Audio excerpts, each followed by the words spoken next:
일단 이렇게 제가 만들게 된 계기는 요즘 야구 선수뿐만 아니라 요즘 뭐 많은 사회에서 이슈가 되고 있는 게 멘탈 이슈라든지 요즘 그런 이슈가 많이 있고 한데 이제 그 안에서도 사람들이 많이 신경 쓰는 게 마음 챙김이라고 어떤 마인드풀리스에 대해서 저도 그런 거에 관심이 많아서 저는 어떤 독서라는 매개체를 통해서 마인드풀리스 마음 챙김을 제가 해보았는데 정말 너무 좋고 독서라는 행위에 조금 집중을 하다 보니 약간 어떤 야구에 대한 잡생각이나 좀 여러 스트레스 같은 것도 많이 없어지는 그런 걸 제가 경험을 했기 때문에 이런 경험을 다 같이 나누면서 그래서 이름도 제가 스테이블로 한 이유가 조금 독서를 통해서 스테이블한 생활을 할 수 있게 어떤 그런 라이프 스타일을 할 수 있게 선수들과 함께 책을 읽어보면 너무 재밌겠다 해서 같이 읽고 하면 또 너무 재밌고 하니까 그렇게 해서 만들게 됐고 다른 야구 선수들, 학생 선수들한테나 좋은 본보기가 되어서 어떤 이런 좋은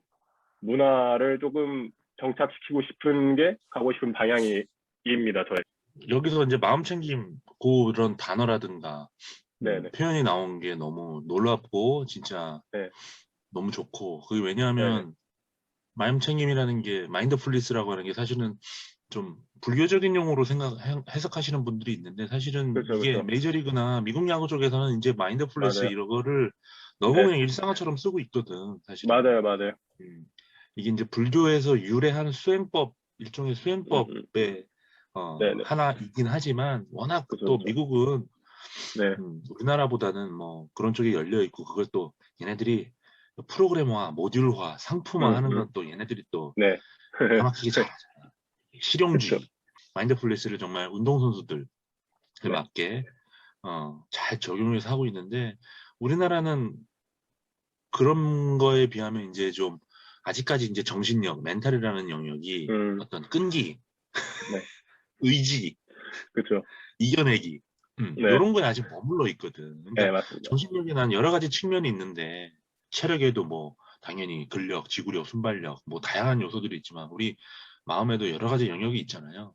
그 중에서 사실 야구는 어떻게 보면 스테이블한 마음을 좀 스테이블하게 만드는 측면들 그거를 가져가기 위한 도구로서의 마인드풀리스 이게 정말로 필요하고 매일 펑거받듯이 연습을 해야 되는 영역인데 우리가 그런 것들에 좀 관심을 덜 쏟는 경향이 좀 있죠. 그래서 뭐 트위터라든가 뭐 인스타그램이나 이런데 미국의 고등학교, 대학교, 마이너리그 이쪽 육성 단계 코치들 영상 보면 이렇게 자빠져가지고 뭐 마인드풀 명상하거나 호흡 명상하거나 하는 것들을 심심치 않게 보잖아요. 멋지다는 생각을 했습니다. 네. 큰 목표입니다. 그런 어떤 꼭 독서뿐만 아니더라도 나중에 되면은 뭐 나중에 저희가 좀 더 제가 조금 더 그런 부분에서 공부를 더 하고 제가 조금 더 심도 있게 알게 된다면 뭐 명상하는 모임도 너무 좋고 아니면은 뭐 다른 게 있겠죠. 뭐 마인드풀리스에서는 사람마다 방법 도구가 다 다르니까 그러면 이제 일정을 제가 조금 안내를 드리고자 합니다. 첫 번째 책 선정 이유와 조금 간단한 소개를 해드리려고 해요. 저는 이 책을 한번 읽었거든요. 제가 예전에 한 번 읽었는데 제가 이 책을 선정한 이유가 솔직히 얘기해서 이 핸드폰 가지고 접할 수 있는 게 너무 많잖아요. 요즘에는 뭐 뉴스도 접할 수 있고 기사도 뭐 아티클도 접할 수 있고 뭐 인스타그램, SNS, 뭐 유튜브 엄청나게 많잖아요. 어떻게 보면 이제 세상 속에 미디어가 있고 그리고 이제 또 미디어 속에 세상이 있고 하기 때문에 저희 지금 사는 세상과 엄청나게 밀접하게 연결되어 있는 게 미디어이기 때문에 주제 자체가 미디어 속에 세상이 있다라고 얘기하면서 이제 어떤 다양한 미디어를 주체적으로 본인이 읽고 그리고 본인이 주체적으로 뭐 어떻게 얘기하면 저희가 인스타그램에 스토리로 올리는 것도 어떻게 보면 미디어를 쓰는 저희가 이게 직접 쓰는 거기도 하기 때문에 그렇게 저희가 주체적으로 좀 건강한 미디어 생활을 위해서 저희가 이 책을 처음에 읽고 시작을 하면 좋겠다는 생각을 했어요. 그리고 이제 또 요즘 뭐 이게 좀 외람된 얘기긴 하지만 뭐 요즘 뉴스나 정치 뉴스나 경제 뉴스나 보면은 이제 아무래도 언론사 쪽에서 이렇게 편향되는 그런 기사들도 많이 나와 있고 하지만 그래서 그 속에서 저희가 이제 좀 저희가 주체적으로 볼 수 있는 건강한 시각과 어떤 필터를 제공을 해줄 수 있는 책이 아닐까 하는 생각이 들고 그리고 저희가 또 미디어 속에서 건강하게 SNS도 건강하게 이용하고 어떤 댓글 문화라든지 건강하게 이용하고 그리고 뭐 영상을 만들고는 것도 그렇고 뭐 여러 가지 저희가 하는 어떤 미디어 생활을 건강하게 할 수 있고, 일단 처음 읽고 시작하기에는 너무 적격이라고는 생각이 들어서 이 책을 선정하고 그리고 이 책을 간단하게 이렇게 소개를 해봤습니다.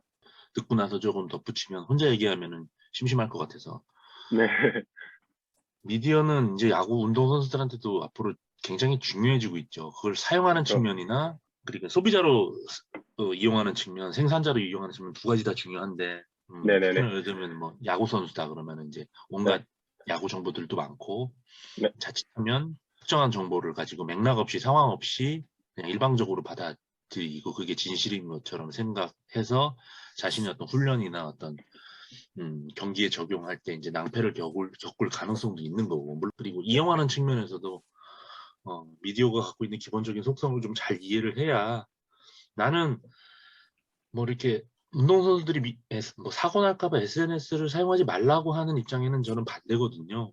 모든 도구는 잘 쓰는 법을 배워야 된다라고 생각해요. 우리가 어릴 때부터 이렇게 하지 말라고 해서 진짜 살면서 중요한 거를 못 배운 게 되게 많잖아요.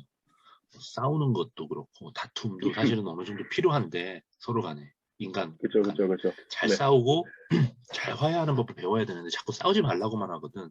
싸우면 네네네. 혼나고 음, 섹스 이런 것도 마찬가지잖아. 거짓말 네, 네, 이런 것들도 이거 우리가 살면서 해야 되는 것들이거든. 어느 정도는. 맞습니다. 네, 근데 하지 말라고 하니까 하지 말라고 하면 우리가 그걸 제대로 배울 수가 없어요. 어, 맞습니다. 그런 면에서 저는 얘기 들어보니까 책 선정 너무 이것도 너무 좋다. 네. 네.